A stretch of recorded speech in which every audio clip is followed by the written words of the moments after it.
गौर प्रेमानंदे हरि हरि नमो विष्णुपदाय कृष्णपृष्ठाय भूतले श्रीमते भक्तिवेदांत स्वामी निति नामिने नमस्ते सरस्वती देवे गौरवाणी प्रचारिणे निर्विशेष शून्यवादी पाश्चात्यादिशतारिणे। हरे कृष्ण। कालेर आवर्तन है चक्राकारे, যেমন একটা সেকেন্ডের পরে আরেকটি সেকেন্ড আসে, একটি মিনিটের পরে আবার আরেকটি মিনিট শুরু হয়, একটি দিনের পরে আবার আরেকটি দিন শুরু হয়, একটি সপ্তাহের পরে আরেকটি সপ্তাহ শুরু হয়, একটি মাসের পর আরেকটি মাসের শুরু হয়, একটি বছরের পর আরেকটি বছর শুরু হয়। এইভাবে আমরা দেখতে পাই কাল চক্রাকারে ভ্রমণ করে। এখন সেই কালের যে বৃহত্তর যে চক্র বা আবর্তন, সেটি হচ্ছে যুগ। চারটে যুগ, সত্য, ত্রেতা, দাপর এবং কলি। এবং সেই চারটি যুগ, সত্য, ত্রেতা, দাপর, এই চারটি নিয়ে একটি চতুর্যুগ, এবং সেই চতুর্যুগের পরে আবার আরেকটি চতুর্যুগ শুরু হয়। সত্যযুগের পরে আসে ত্রেতা যুগ, ত্রেতার পরে দাপর, দাপরের পরে কলি, কলির পরে আবার সত্যযুগ। এইভাবে কালের আবর্তন হয় চক্রাকারে। এইভাবে 1000 চতুর্যুগে ব্রহ্মার একদিন হয়, এবং ব্রহ্মার সেই একদিনে প্রতিদিন একবার স্বয়ং ভগবান শ্রীকৃষ্ণ এই ব্রহ্মাণ্ডে আসেন। কখন আসেন? অষ্টবিংশতি চতুর্যুগে। 1000 চতুর্যুগের মধ্যে যে অষ্টবিংশতি চতুর্যুগ, সেই চতুর্যুগের দাপরে ভগবান স্বয়ং অবতীর্ণ হন। সেই স্বয়ং ভগবানকে, তার স্বয়ং রূপটি কি? দ্বিভুজ, শ্যাম সুন্দর, মুরলী ধর। এইটি হচ্ছে ভগবানের স্বরূপ বা স্বয়ং রূপ। সেই স্বয়ং রূপ ভগবান থেকে প্রথম বিস্তার হয় বলরামের, বলরাম থেকে বিস্তার হয় দ্বারকার চতুর্ভুজ, অর্থাৎ বাসুদেব, শঙ্কর্ষণ, প্রদ্যুম্ন, অনিরুদ্ধ, এই চতুর্ভুজ। তারপর সেই শঙ্কর্ষণ থেকে বৈকুণ্ঠের নারায়ণদের, অসংখ্য নারায়ণের বিস্তার হয় বৈকুণ্ঠ লোকে। আর তারপরে এই জগৎ সৃষ্টির জন্য সেই শঙ্কর্ষণেরই একটি অংশ মহাবিষ্ণু, তিনি কারণোদকশায়ী, তিনি কারণ সমুদ্রে শয়ন করেন, এবং তার নিঃশ্বাসের ফলে যে বুদ্বুদগুলি কারণ সমুদ্রে ওঠে, সেই এক একটি বুদ্বুদ হচ্ছে এক একটি ব্রহ্মাণ্ড। এইভাবে শাস্ত্রে চিৎজগৎ এবং জড়জগতের বর্ণনা রয়েছে। এখন এই স্বয়ংরূপ ভগবান অর্থাৎ ব্রজেন্দ্র নন্দন শ্রীকৃষ্ণ, বৃন্দাবনের লীলা বিলাসকারী যে স্বয়ং ভগবান শ্রীকৃষ্ণ, তিনি এই জড়জগতে, এই ব্রহ্মাণ্ডে একবার, ব্রহ্মার একদিনে একবার অবতীর্ণ হন। সৌভাগ্যক্রমে এইটি হচ্ছে সেই অষ্টবিংশতি চতুর্যুগ। অর্থাৎ এই যুগে, আজ থেকে 5000 বছর আগে দাপর যুগে স্বয়ং ভগবান লীলাবিলাস করে গেছেন। ভগবান তার সেই বৃন্দাবন লীলা প্রদর্শন বা লীলা বিলাস করার পর ভগবান সেই পরবর্তী কলিযুগে শ্রীকৃষ্ণ চৈতন্য মহাপ্রভু রূপে আবির্ভূত হন এই নবদ্বীপ ধামে। নবদ্বীপ 9টি দ্বীপের সমন্বয়। নব মানে 9, আর দ্বীপ হচ্ছে দ্বীপ। সেই নবদ্বীপ কিরকম? মধ্যেখানে একটি দ্বীপ, আর তার চারপাশে 8টি দ্বীপ একটি পদ্ম ফুলের মতো বিরাজ করছে। পদ্ম ফুলের কোড়ক, কোড়কের মাঝখানে রয়েছে কোড়ক, সেই কোড়কের চারপাশে রয়েছে পাপড়ি। প্রথম পর্যায়ে আছে 8টি পাপড়ি, তারপরে 100 পাপড়ি। এইভাবে সহস্রপত্র কমলম গোকুলাক্ষং মহৎপদম তৎকিঞ্জলকং তদংশানাম তৎপত্রাণি শ্রিয়াম অপি। ব্রহ্মসংহিতায় গোলকের এই বর্ণনা দেওয়া হয়েছে, এবং এই নবদ্বীপ হচ্ছে সেই গোলক। গোলকের 2টি প্রকোষ্ঠ, একটি বৃন্দাবন, একটি নবদ্বীপ। বৃন্দাবনে রাধা কৃষ্ণ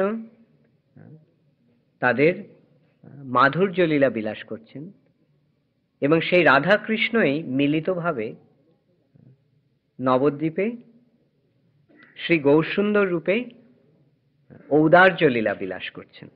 মাধুর্য লীলা মানে মধুর রসে ভগবান যে তার ভক্তদের সঙ্গে তার প্রেম বিনিময় করছেন, সেটি হচ্ছে মাধুর্য লীলা। মধুর রসে যে লীলা, জয় জয় জল রস সর্বরস সার পরকিয়া ভাবে যাহা ব্রজেতে প্রচার। সমস্ত রসের মধ্যে সর্বোত্তম এবং সবচাইতে উজ্জ্বল রস শান্ত, দাস্য, সখ্য, বাৎসল্য এবং মধুর। তার মধ্যে সর্বোত্তম এবং সবচাইতে উজ্জ্বল রস কোনটি? মধুর রস। আর সেই মধুর রসটি চরম পরাকাষ্ঠা হচ্ছে পরকিয়া ভাবে যাহা ব্রজেতে প্রচার। পরকিয়া রস। এখন সেই বৃন্দাবনে ভগবান তার সেই মধুর লীলা বিলাস করছেন। তিনি তার ভক্তদের সঙ্গে কৃষ্ণ প্রেম আস্বাদন করছেন। আর নবদ্বীপে সেই কৃষ্ণচন্দ্রই শ্রীকৃষ্ণ চৈতন্য মহাপ্রভু রূপে ঔদার্য লীলা বিলাস করছেন। ঔদার্য লীলা মানে উদার। উদার ভাবে তিনি এই যে ব্রহ্মার দুর্লভ প্রেম, সেই প্রেম তিনি বিতরণ করছেন। বিতরণটা ঔদার্যের লক্ষণ, তাই না? অন্যকে দান করাটি ঔদার্যের লক্ষণ। উদার ব্যক্তি দান করেন। তো যে যত বেশি উদার তিনি তত মূল্যবান সম্পদ দান করেন, তাই না? এখন এই জগতের মধ্যে সবচেয়ে মূল্যবান সম্পত্তি কি? কৃষ্ণ প্রেম। সেই কৃষ্ণ প্রেম ব্রহ্মারও দুর্লভ। সেই ব্রহ্মারও দুর্লভ প্রেম শ্রীকৃষ্ণ চৈতন্য মহাপ্রভু যেচে যেচে সকলকে দান করছেন। ব্রহ্মারও দুর্লভ প্রেম তিনি সকলকে দান করছেন। সবাকারে যাচে, যেচে যেচে তিনি দান করছেন। তার সেই প্রেম বিতরণের সহায়ক হচ্ছেন নিত্যানন্দ প্রভু। নিত্যানন্দ প্রভুর সেই প্রেম বিতরণ লীলা বর্ণনা করে বলা হচ্ছে সংস্কৃততে, যথেষ্টং রে ভ্রাত কুরু হরি হরি ধ্যান মনীষম তত ব সংসারাম্বুধি তরণ দায় মই লগেত। যথেষ্টং রে ভ্রাত, হে ভাই সব, তোমরা কুরু হরি হরি ধ্যান মনীষম, তোমরা হরি হরি নাম, হরিনাম কীর্তন করো। এই বলে তিনি বলছেন যে তাহলেই যথেষ্ট হবে, সেইটাই যথেষ্ট। তত ব সংসারাম্বুধি তরণ দায় মই লগে, তাহলে এই সংসার সমুদ্র থেকে তোমাদের উদ্ধার করার দায়িত্বটি আমি গ্রহণ করব। তাহলে দেখো নিত্যানন্দ প্রভু কিভাবে কৃপা করছেন। তিনি বলছেন তোমরা কেবল মুখে হরিনাম করো, তাহলে তোমাদের এই সংসার সমুদ্র পার হওয়ার ভার আমি গ্রহণ করব। তাহলে কত সহজে, কত অনায়াসে আমরা এই সংসার সমুদ্র পার হতে পারি। এই ভব সমুদ্র হচ্ছে দুরতিক্রম্য। দৈবী হেষা গুণময়ী মম মায়া দূরত্বয়া, দূরতিক্রম, অসম্ভব এই মায়া অতিক্রম করা। কিন্তু নিত্যানন্দ প্রভু বলছেন, তোমরা যদি কেবল হরিনাম করো, তাহলে আমি তোমাদের এই সংসার পার করে নিয়ে যাওয়ার দায়িত্বভার গ্রহণ করব। তারই বাংলায় অনুবাদে বলা হচ্ছে, অক্রোধ পরমানন্দ নিত্যানন্দ রায়, অভিমান শূন্য নিতাই নগরে বেড়ায়, যারে দেখে তারে কহে দন্তে তৃণ করি, আমারে কিনিয়া লহ ভজ গৌর হরি। এত বলি নিত্যানন্দ ভূমে গড়ি যায়, সোনার পর্বত যেন ধুলাতে লুটায়। নিত্যানন্দ প্রভু কি বলছেন? যারে দেখে তারে কহে দন্তে তৃণ করি। দন্তে তৃণ করি মানে অত্যন্ত বিনীত ভাবে তিনি বলছেন যে আমারে কিনিয়া লহ ভজ গৌর হরি। তোমরা গৌর হরির ভজনা করো এবং সেই মূল্য দিয়ে তোমরা আমাকে কিনে নাও। তাহলে নিত্যানন্দ প্রভু বলছেন যে তাকে এই কৃষ্ণ নামের মূল্য দিয়ে তাকে আমরা কিনে নিতে পারি। এইভাবে তিনি কৃপা করেছেন জীবদের। ভগবান শ্রীকৃষ্ণের এইভাবে শ্রী চৈতন্য মহাপ্রভু রূপে আবির্ভাবের কারণটি কি? তার কারণ দুটি। একটি হচ্ছে আভ্যন্তরীণ কারণ, আর একটি হচ্ছে বাহ্যিক কারণ। তার বাহ্যিক কারণটি কি সে সম্বন্ধে বলা হচ্ছে, অনর্পিত চরিং চিরাত করুণয়া অবতীর্ণ কলৌ। যে বস্তুটি চিরাত অর্থাৎ দীর্ঘকাল অর্পণ করা হয়নি, দেওয়া হয়নি, কোনো অবতারে ভগবান যেই বস্তুটি দান করেননি, সেই বস্তুটি দান করার জন্য তিনি করুণয়া অবতীর্ণ কলৌ, তিনি কৃপা করে এই কলিযুগে অবতীর্ণ হয়েছেন। অনর্পিত চরিং চিরাত করুণয়া অবতীর্ণ কলৌ। এবং সেই বস্তুটি কি? সমর্পয়িতুম উন্নতোজ্জ্বল রসাং স্বভক্তি শ্রিয়াম। উন্নত উজ্জ্বল রসে তার যে নিজের ভক্তি, সেই ভক্তি সম্পদ, সেই ভক্তি শ্রী ভক্তি সম্পদটি দান করার জন্য তিনি করুণা করে এই কলিযুগে অবতীর্ণ হয়েছেন। অর্থাৎ তিনি তার নিজের ভক্তি দান করার জন্য, তার নিজের ভক্তি কিরকম ভক্তি না, উন্নত উজ্জ্বল রসের ভক্তি, যেটা আমরা কিছুক্ষণ আগে বললাম। সে উন্নত উজ্জ্বল রস বলতে কি বোঝাচ্ছে? মধুর রসে পরকীয়া ভাবে যে কৃষ্ণ প্রেম, কৃষ্ণ ভক্তি, সেটি দান করার জন্য তিনি অবতীর্ণ হয়েছেন। স্বভক্তি শ্রিয়াম। হরি পুরট সুন্দর দ্যুতি কদম্ব সন্দীপিত। হরি ভগবান, যার অঙ্গকান্তি বর্ষার জল ভরা মেঘের মতো ঘনশ্যাম, তিনি পুরট সুন্দর দ্যুতি অর্থাৎ সোনার মতো অঙ্গকান্তি অবলম্বন করে, গৌরবর্ণ ধারণ করে তিনি এসেছেন। কৃষ্ণ এসেছেন কিভাবে? কৃষ্ণ এসেছেন তার অঙ্গকান্তিটিকে আচ্ছাদন করে গৌর বর্ণ ধারণ করে এসেছেন। প্রকৃতপক্ষে কৃষ্ণের অঙ্গকান্তি কিরকম? কৃষ্ণের গায়ের রং কিরকম?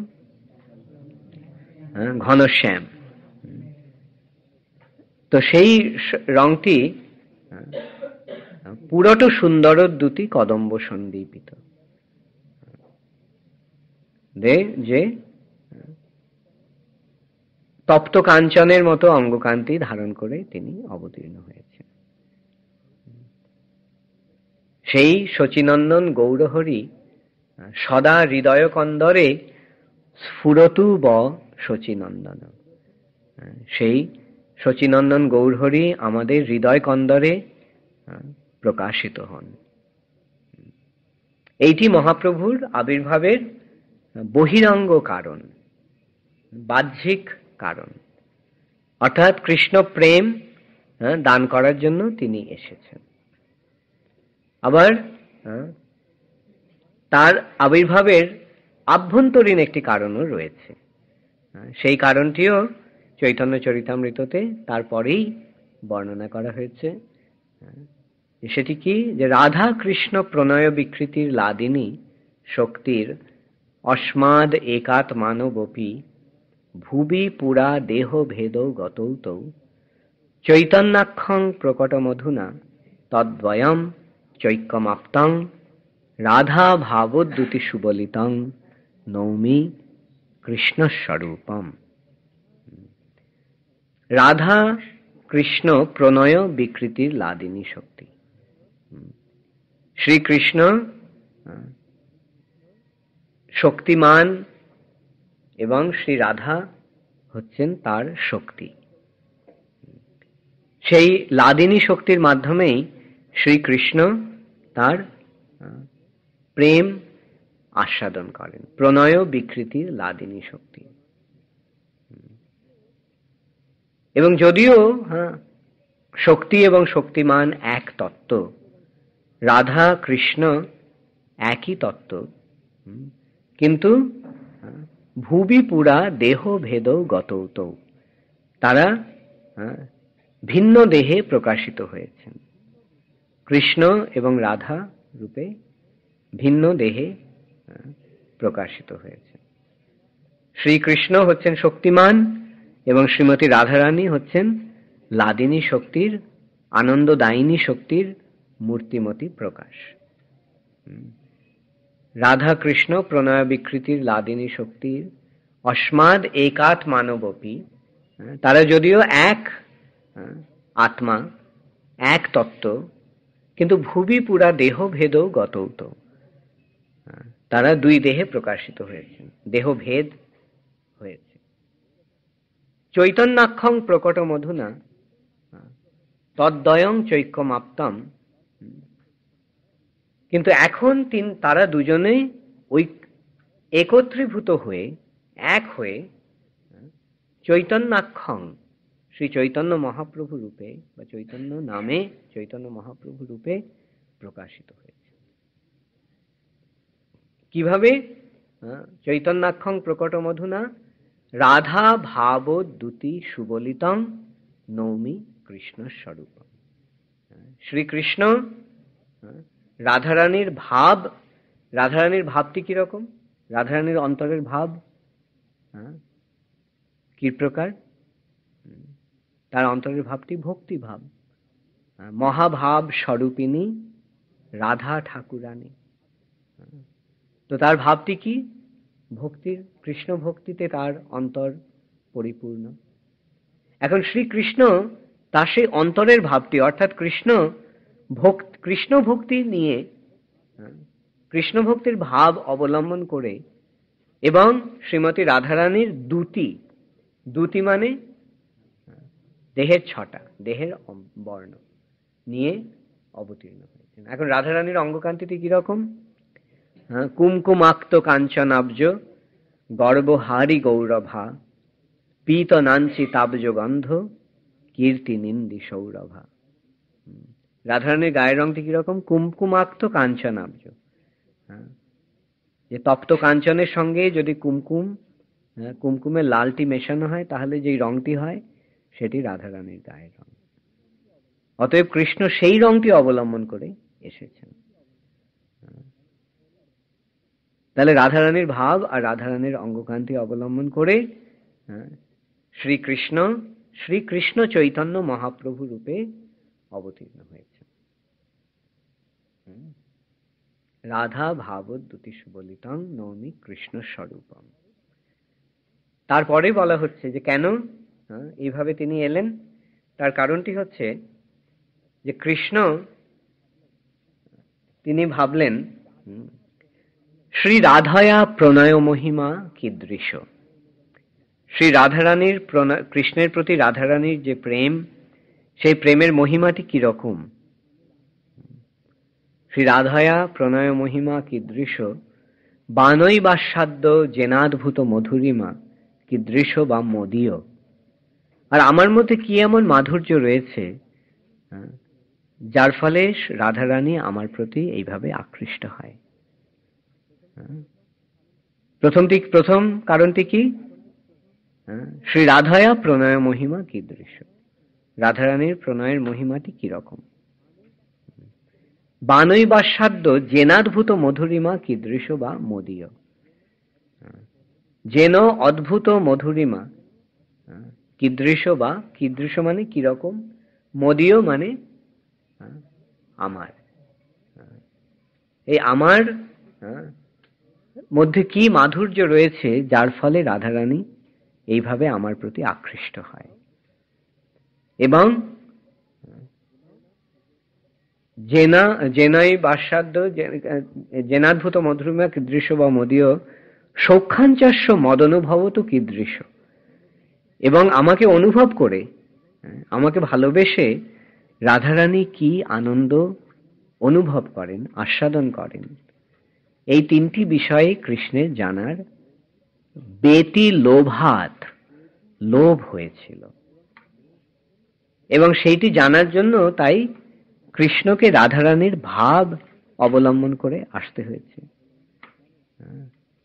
কেন রাধারানীর ভাব অবলম্বন না করলে কৃষ্ণ এই তিনটি তত্ত্ব জানতে পারছেন না।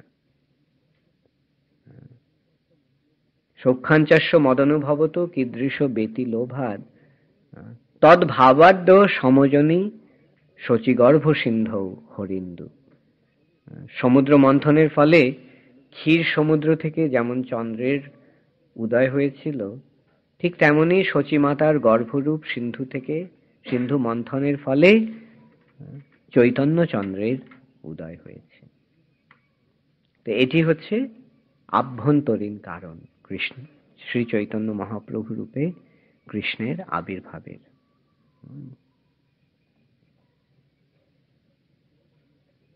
অতএব আমরা বুঝতে পারলাম কি জন্য কৃষ্ণ এসেছেন। একটি কারণ হচ্ছে কৃষ্ণ প্রেম বিতরণ করার জন্য, কিন্তু সেটি বাহ্যিক কারণ। আর আভ্যন্তরীণ কারণটি কি?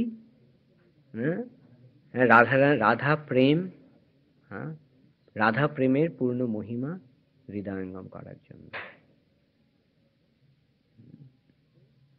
এই তত্ত্ব শ্রী চৈতন্য চরিতামৃতের প্রথমেই বিশ্লেষণ করা হয়েছে। তাই বলা হচ্ছে যে চৈতন্য চন্দ্রের দয়া করহ বিচার, বিচার করিলে চিত্তে পাবে চমৎকার। শ্রী চৈতন্য মহাপ্রভুর দয়ার কথা, শ্রী চৈতন্য মহাপ্রভুর যে অপূর্ব তত্ত্ব, সেটি বিচার করে দেখো, বিচার করে দেখলে চিত্তে চমৎকৃত হবে।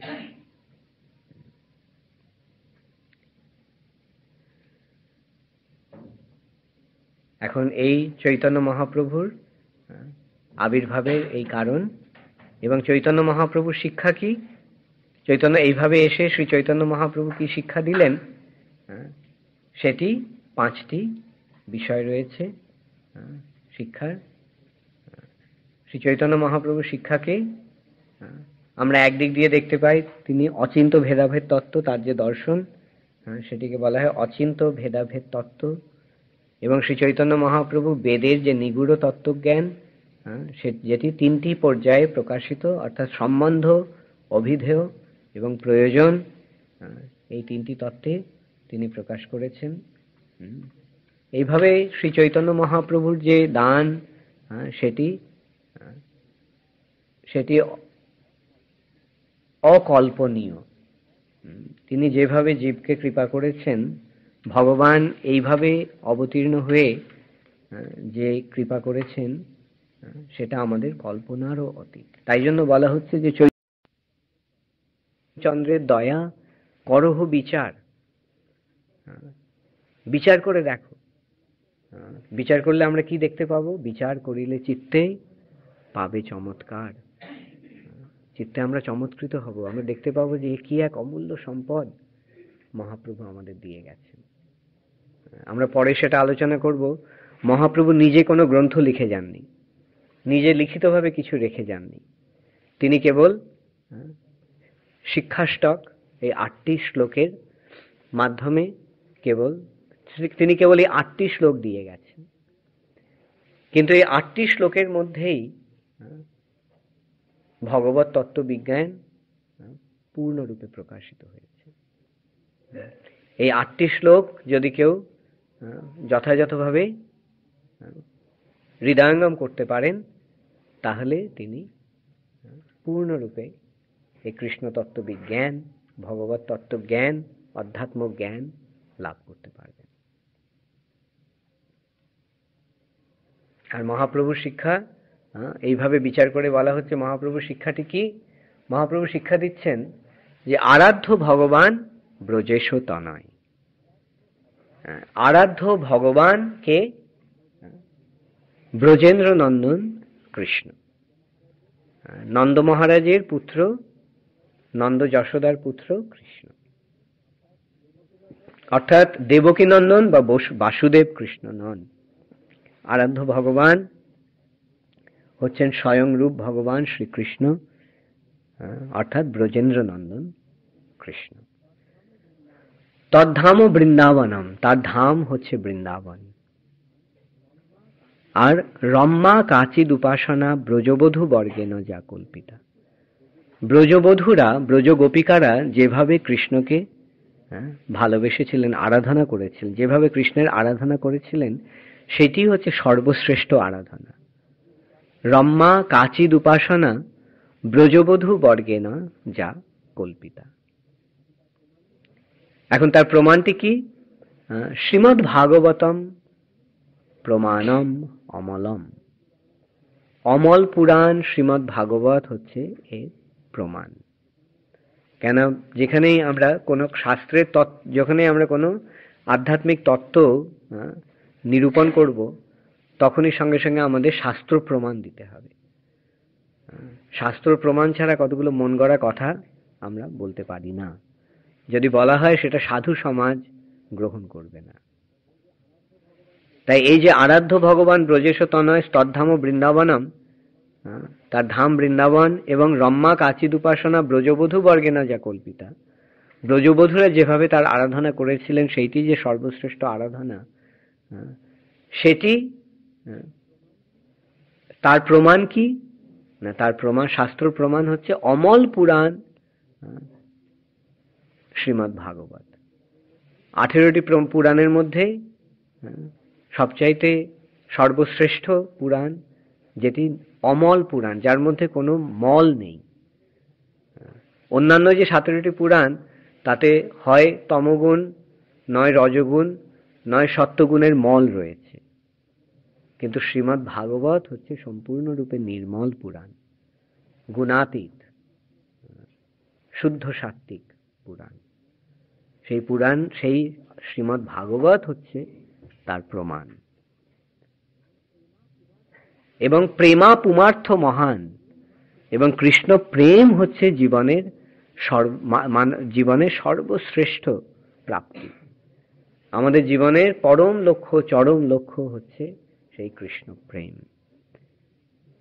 এইটি হচ্ছে শ্রী চৈতন্য মহাপ্রভুর শিক্ষা। শ্রী চৈতন্য মহাপ্রভুর মতমিদম তত্রাদর না পরহ। এইটি হচ্ছে শ্রী চৈতন্য মহাপ্রভুর শিক্ষা, সেইটি হচ্ছে শ্রী চৈতন্য মহাপ্রভুর মত, এবং সেটি আদরের সঙ্গে গ্রহণ করতে হবে, অন্য কিছু নয়। তত্রাদর না পর। তো এইভাবে এইটি আমরা দেখতে পাচ্ছি যে এইটি হচ্ছে শ্রী চৈতন্য মহাপ্রভুর মূল শিক্ষা। এখন চৈতন্য মহাপ্রভু যদিও কিছু লিখে যাননি, কেবল এই শিক্ষাষ্টক ছাড়া, কিন্তু আমরা দেখতে পাচ্ছি যে বৃন্দাবনের গোস্বামীরা এবং চৈতন্য মহাপ্রভুর অনুগামীরা ভুরি ভুরি গ্রন্থ রচনা করেছেন, এবং সেই গ্রন্থবলী রচনার মাধ্যমে তারা শ্রী চৈতন্য মহাপ্রভুর শিক্ষার সর্বোত্তমতা, সর্বশ্রেষ্ঠতা নিরূপণ করে গেছেন। নানা শাস্ত্র বিচারেনৈক নিপুণ সদ্ধর্ম সংস্থাপক। নানা শাস্ত্র বিচার করে গোস্বামীগণ, ষট গোস্বামীগণ শ্রী চৈতন্য মহাপ্রভুর যে মত সেটি তারা প্রতিষ্ঠা করে গেছে। মহাপ্রভু কিছু লিখে যাননি, মহাপ্রভু কোনো দর্শন লিপিবদ্ধ করেননি, তিনি শুধু শিক্ষা দিয়েছেন, মুখে মুখে শিক্ষা দিয়েছেন। কিন্তু তার যে শিক্ষা সেটি হচ্ছে সমস্ত আধ্যাত্মিক জীবনের সারাতি সার, এবং সেই শিক্ষাই গোস্বামীগণ সমস্ত শাস্ত্র বিচার করে নানা শাস্ত্র বিচারে না এক নিপুণ, অত্যন্ত নিপুণতার সঙ্গে সদ্ধর্ম সংস্থাপক, সদ্ধর্ম সংস্থাপন করে গেছে। অর্থাৎ চৈতন্য মহাপ্রভুর শিক্ষাটি যে প্রকৃত সনাতন ধর্ম সেইটি তারা প্রতিষ্ঠা করে গেছে। লোক কেন করে গেছেন? লোকানাম হিতকারিণ, জগতের মানুষদের হিত সাধনের জন্য। লোকানাম হিতকারিণ ত্রিভুবনে মন্ন শরণ না করো, এবং সেই জন্য তারা ত্রিভুবনে বরণীয় এবং স্মরণীয়। ত্রিভুবন তাদের মান্য করেন এবং তাদের শরণাগত হন। মন্ন শরণ না করো বন্দে রূপ সনাতন রঘুযুগ শ্রীজীব গোপালক। আমি রূপ গোস্বামী, সনাতন গোস্বামী, রঘুনাথ দাস গোস্বামী, রঘুনাথ ভট্ট গোস্বামী, গোপাল ভট্ট গোস্বামী এবং জীব গোস্বামীর শ্রীপাদপদ্ম বন্দনা করি। হরে কৃষ্ণ। আমরা পরে গোস্বামীদের যে অবদান সেটি আলোচনা করব। আজকে আমরা এখানেই। এখন প্রশ্ন যদি কারো থেকে থাকে প্রশ্ন করতে পারে।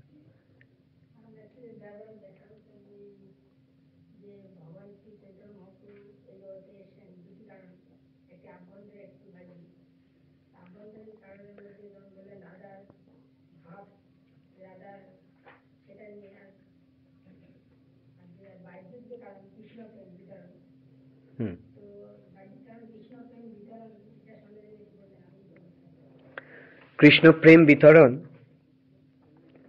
দেখো, কৃষ্ণ প্রেম অত্যন্ত দুর্লভ।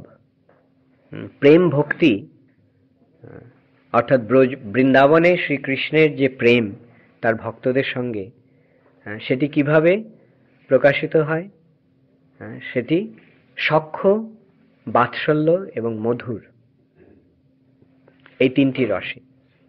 বৈকুণ্ঠে যে ভগবানের প্রতি ভক্তি সেটি শান্ত এবং দাস্য রসে। বোঝা গেল? বৈকুণ্ঠে সকলেই কৃষ্ণের দাস। কৃষ্ণ নারায়ণ হচ্ছেন পরম প্রভু আর সকলেই তার দাস। এটি হচ্ছে দাস্যরস। কিন্তু বৃন্দাবনে আমরা দেখতে পাই যে ভক্তদের সঙ্গে বা কৃষ্ণের সঙ্গে কৃষ্ণের ভক্তদের সম্পর্কটি কিরকম। কোনো কোনো ভক্ত তার সখা, আর কোনো ভক্ত আবার তার মাতা পিতা হয়েছেন, নন্দ মহারাজ, যশোদা মাই। আবার কোনো কোনো ভক্ত তার প্রেমিকা, যেমন ব্রজগোপীরা। এখন ভগবানের সঙ্গে এই যে তিনটি রসের যে সম্পর্ক সেটি অত্যন্ত দুর্লভ। ভগবানকে পরম প্রভু, পরম পূজনীয় বলে পূজা করা সেটা তো স্বাভাবিক, সেটা সকলেই করে। কিন্তু ভগবানের সঙ্গে সখ্য স্থাপন করা, ভগবানের বন্ধু হওয়া, এটি কি খুব একটা সহজ ব্যাপার? আর এটি কি আমরা আমাদের ইচ্ছার মাধ্যমে পেতে পারি? জীবের স্বরূপ হয় কৃষ্ণের নিত্য দাস। প্রতিটি জীবই তার স্বরূপে ভগবানের দাস। সে অতএব প্রতিটি জীবে ভগবানের দাসত্ব করবে, তাতে কোনো আশ্চর্যের কিছু নেই, সেটি স্বাভাবিক। কিন্তু কৃষ্ণ যদি ইচ্ছা করেন তাহলে কাউকে তার সখা রূপে গ্রহণ করতে পারেন, তাই না? আমরা জোর করে বলতে পারি না কৃষ্ণ আমার বন্ধু, তাই না? অথবা আমরা জোর করে বলতে পারি না যে কৃষ্ণ আমার ছেলে, কিন্তু কৃষ্ণ যদি চান তাহলে তিনি তাই আমাদের তার বন্ধুত্ব দান করতে পারেন। অথবা কৃষ্ণ যদি চান তিনি কাউকে তার মাতা পিতার পদ দান করতে পারেন। এখন এইটি হচ্ছে বৃন্দাবনের বৈশিষ্ট্য, যে ভগবান তার ভক্তদের কাউকে তার বন্ধু হওয়ার মর্যাদা দান করেছেন, কাউকে তার পিতামাতা হওয়ার সৌভাগ্য প্রদান করেছেন, এবং কাউকে তার প্রেয়সী হওয়ার সৌভাগ্য দান করেছেন। ভগবান এইভাবে বৃন্দাবনে যে কৃপা করেছেন তার ভক্তদের, সেটি তার অহৈতুকী কৃপা, এবং এই জন্যই বৃন্দাবনের ভগবানের লীলা এত গুরুত্বপূর্ণ। এখন এই যে বৃন্দাবনের যে প্রেম বা বৃন্দাবনে ভগবানের সঙ্গে যে সম্পর্ক, সেটি অন্যান্য অবস্থায় বা অন্যান্য যুগে সেটি গোপন ছিল, এটিতে সকলের অধিকার ছিল না। কিন্তু চৈতন্য মহাপ্রভু এসে সেই সুযোগটি জীবদের দান করে গেছেন। অর্থাৎ শ্রী চৈতন্য মহাপ্রভুর পদাঙ্ক বা শ্রী চৈতন্য মহাপ্রভুর পাদপদ্মের আশ্রয় অবলম্বন করার ফলে জীব অনায়াসে এই বৃন্দাবনের প্রেম লাভ করতে পারে। সেইটি হচ্ছে মহাপ্রভুর এই ঔদার্য লীলার বৈশিষ্ট্য। ভগবানকে বন্ধুরূপে পাওয়া কারো পক্ষে সম্ভব? এমনকি এই জন্য বলা হচ্ছে ব্রহ্মারও দুর্লভ প্রেম। ব্রহ্মা কি ভগবানের সখা? তাহলে ব্রহ্মা ভগবানের কি সেবক? মহাদেব ভগবানের সখা? না, মহাদেবও ভগবানের সেবক। অতএব আমরা দেখতে পাচ্ছি যে মহাদেব এবং ব্রহ্মারও এই প্রেম লাভ তাদের পক্ষেও দুর্লভ। কিন্তু শ্রী চৈতন্য মহাপ্রভু এসে তিনি সকলকে কেবল সেটি দান করছেন না, তিনি সেটি যেচে যেচে দান করছেন। এইটি হচ্ছে মহাপ্রভুর বৈশিষ্ট্য, মহাপ্রভুর আবির্ভাবের বৈশিষ্ট্য। বোঝা গেল?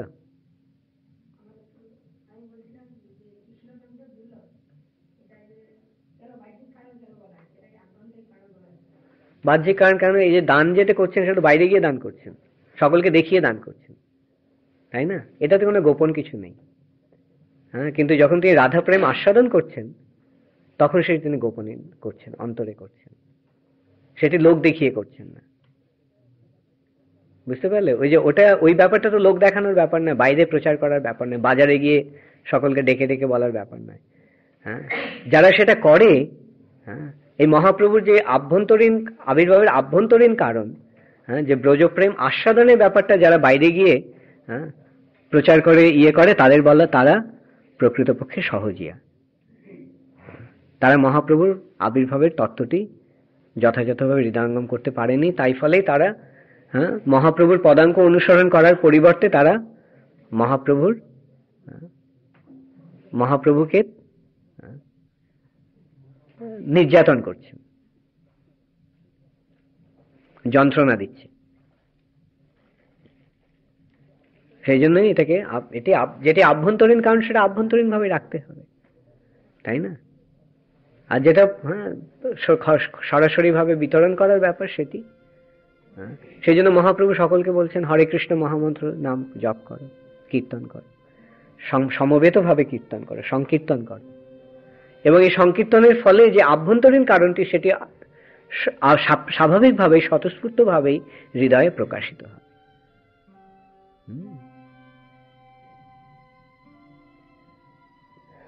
হরে কৃষ্ণ জনপ্রিয়।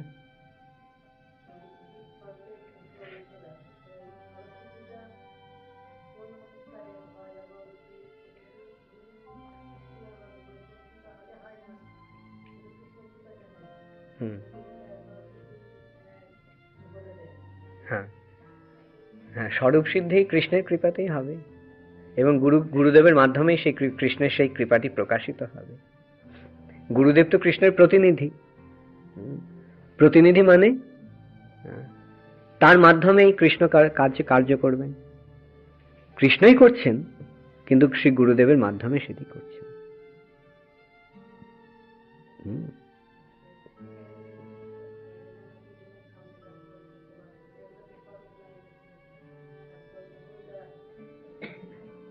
স্বরূপে কোনটা, মানে স্বরূপে যেটা আছে সেটা আছে। যখন নিজের বাহ্যিক রূপটি যখন বর্জন হবে, আমাদের চেতনা যখন এই আমাদের জড় ইন্দ্রিয়ের বন্ধন থেকে এবং মনের বন্ধন থেকে এবং অহংকারের বন্ধন থেকে মুক্ত হবে, হয়ে যখন শুদ্ধ চিন্ময় আত্মার স্তরে যখন তা প্রকাশিত হবে, তখনই আমরা বুঝতে পারবো আমাদের স্বরূপটি কি, তাই না? এই সম্বন্ধে বলা হচ্ছে, যেমন সূর্যের উদয় হলে সূর্যকে দেখা যায় এবং সেই সূর্যের সঙ্গে সঙ্গে সূর্যের আলোকে সবকিছুই দেখা যায়, আমরা নিজেকে দেখতে পাই, অন্যদেরও দেখতে পাই, তাই না? ঠিক তেমনি যখন আমাদের অজ্ঞান অন্ধকার দূর হয়ে আমাদের হৃদয়ে যখন কৃষ্ণ সূর্যের উদয় হবে, তখন সেই কৃষ্ণ সূর্যের আলোকে আমরা কেবল কৃষ্ণকেই দর্শন করব না, আমরা সেই আলোকে আমরা নিজেদেরও দর্শন করতে পারবো। তখন আমরা বুঝতে পারবো আমার স্বরূপটি কি, এবং সেই স্বরূপে আমার কৃষ্ণের সঙ্গে আমার সম্পর্কটি কি। সূর্যকে দেখার জন্য কি টর্চ লাইটের দরকার হয়? সূর্য যখন আপনা থেকেই ওঠে তখনই সূর্যকে দেখা যায় এবং সেই সূর্যের আলোকে সবকিছু দেখা যায়। অতএব আমাদের অপেক্ষা করতে হবে আমাদের হৃদাকাশে কখন কৃষ্ণ সূর্যের উদয় হবে। কৃষ্ণ সূর্য সম, মায়া হয় অন্ধকার। অতএব যাহা কৃষ্ণ তাহা নাই মায়ার অধিকার। যখন আলোক সূর্যের কিরণ, সূর্যের যখন উদয় হয়, তখন অন্ধকার থাকতে পারে? অন্ধকার আপনা থেকেই দূরীভূত হয়ে যায়। ঠিক তেমনি কৃষ্ণ সূর্যের যখন উদয় হবে, তখন আমাদের মায়ার অন্ধকার, অজ্ঞান অন্ধকার আপনা থেকেই দূরীভূত হয়ে যাবে। তখন স্বরূপ আপনা থেকেই প্রকাশিত হবে। সুতরাং আমাদের স্বরূপ দর্শনের জন্য টর্চ লাইটের দরকার হয় না। আমাদের মন বুদ্ধি দিয়ে আমাদের স্বরূপ দর্শন করতে হবে না, আমাদের স্বরূপ আপনা থেকেই প্রকাশিত হবে। এইদিকে কার একটা প্রশ্ন ছিল? ওকে,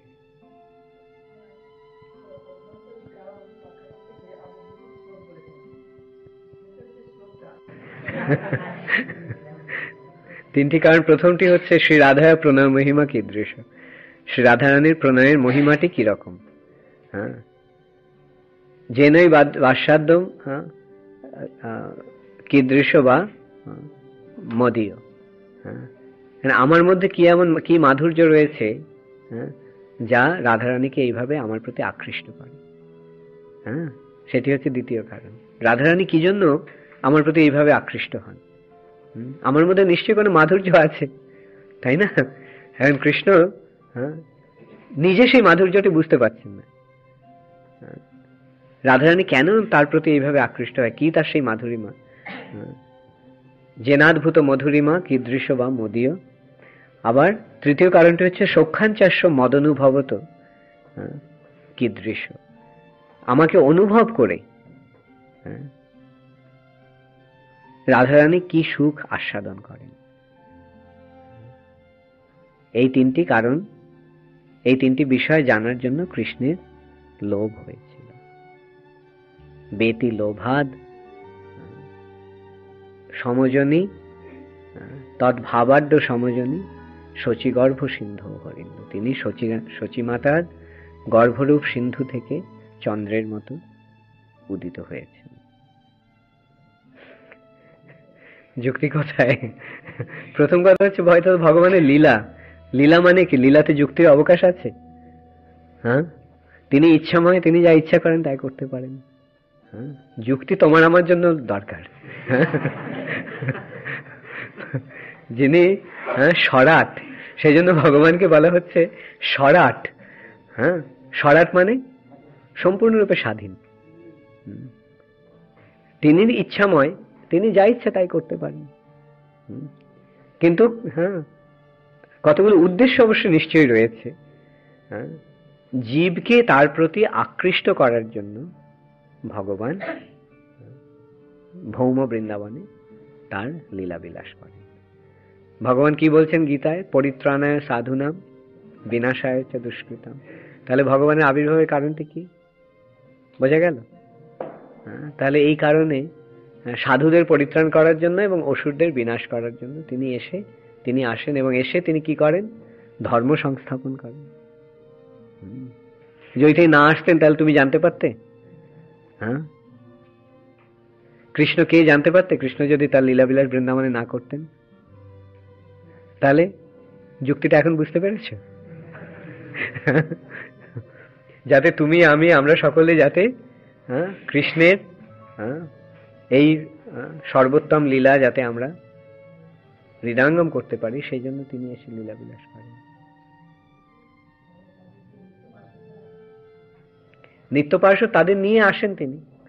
যেমন রাজা যখন আসেন তিনি কি একা আসেন? তার সাঙ্গপাঙ্গদের নিয়ে আসেন। ভগবানও তাই করেছেন।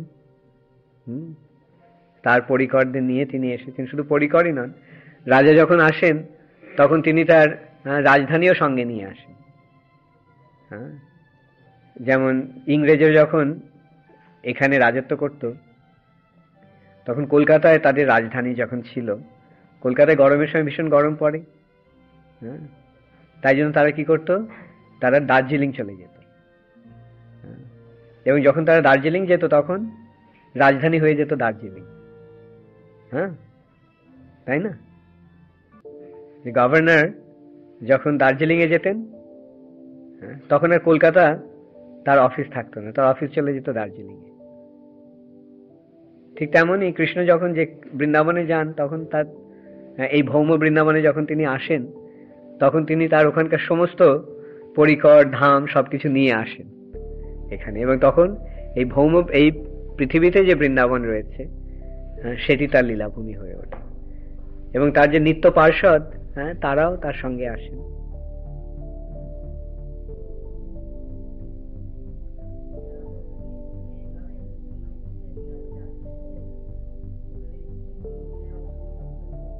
হ্যাঁ, নিশ্চয়ই। এবং যখন অংশগ্রহণ করে তখন তারাও নিত্য পার্ষদ হয়ে যান।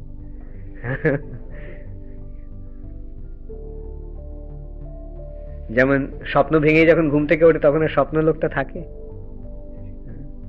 ঠিক তেমনি যখন আমরা এই জড় জগতে যে স্বপ্ন লোকে রয়েছি সেই স্বপ্নটা যখন ভেঙে যায়, যখন আমরা আমাদের চিন্ময় স্বরূপে জেগে উঠি এবং কৃষ্ণের সঙ্গে আমাদের নিত্য সম্পর্কের কথা যখন আমাদের মনে পড়ে যায়, তখন আর আমাদের এই জড় জগতের প্রতি আমাদের আর স্বপ্নটা তখন আর কোনো মূল্য থাকে না। অতএব সে সাধনার ফলেও যারা পার্শ্বদত্ব লাভ করে তারাও নিত্য পার্শ্বদ। কেন, একবার পার্শ্বদ হয়ে গেলে সবাই নিত্য পার্শ্বদ। তখন আর মনে হয় না যে আমরা কখনো কৃষ্ণ থেকে বিচ্যুত ছিলাম, আমরা সব সময় কৃষ্ণের সঙ্গেই ছিলাম। ওকে, তাহলে আজকে আমি এখানেই শেষ করছি। হরে কৃষ্ণ। অল গ্লোরিজ টু শিল প্রভুপাদ।